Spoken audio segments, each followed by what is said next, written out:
Welcome viewers, welcome back to our channel. আজকে আমি দুর্দান্ত স্বাদের একটি রেসিপি নিয়ে হাজির হয়েছি, আর সেটি হচ্ছে তেলাকুচা পাতার বড়া। আর এই বড়াটা কিভাবে তৈরি করা যায়, লেটস সি।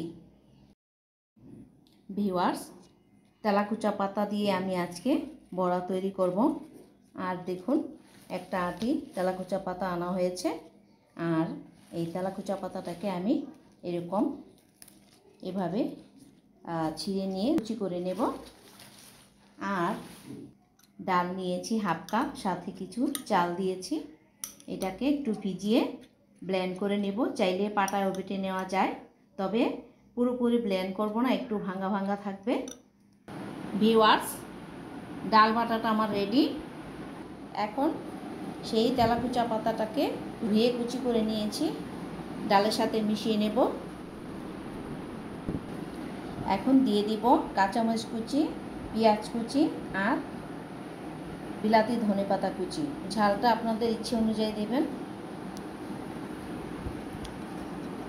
তারপর দিয়ে দিব মরিচ গুঁড়া, হলুদ গুঁড়া, স্বাদ অনুযায়ী লবণ, আর দেব হাফ চা চামচ আদা রসুন পেস্ট।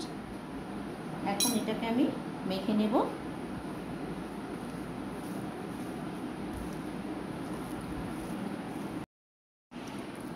এখন দিয়ে দিব সামান্য একটু সরিষার তেল। আচ্ছা, ডাল আর শাকটা আমার মাখা হয়ে গেছে। এখন আমি ভাজতে চলে যাব।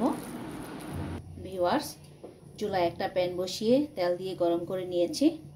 এখন বড়াটা ভেজে নেব।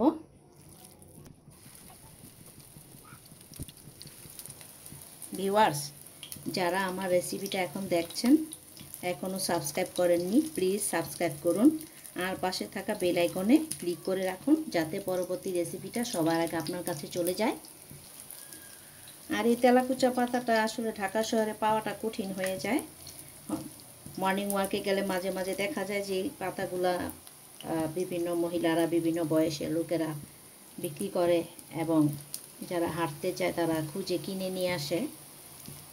এটা ডায়াবেটিস রোগীদের জন্য খুবই একটা ভালো খাবার, উপকারী একটা পাতা।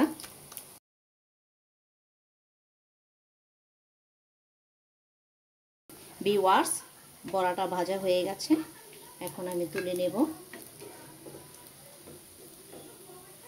আর এই বড়াগুলো সন্ধ্যার চায়ের সাথে কিংবা ভাতের সাথে খুবই ভালো লাগবে। এভাবে আমি সবগুলো বড়া ভেজে নেব। সো ভিউয়ার্স, তৈরি হয়ে গেল তেলাকুচা পাতার বড়া। আর এটার মধ্যে ঔষধি গুণও রয়েছে। আর এই বড়াটা অবশ্যই বাসায় ট্রাই করবেন। ট্রাই করে ভালো লাগলে কমেন্টস করে জানাবেন।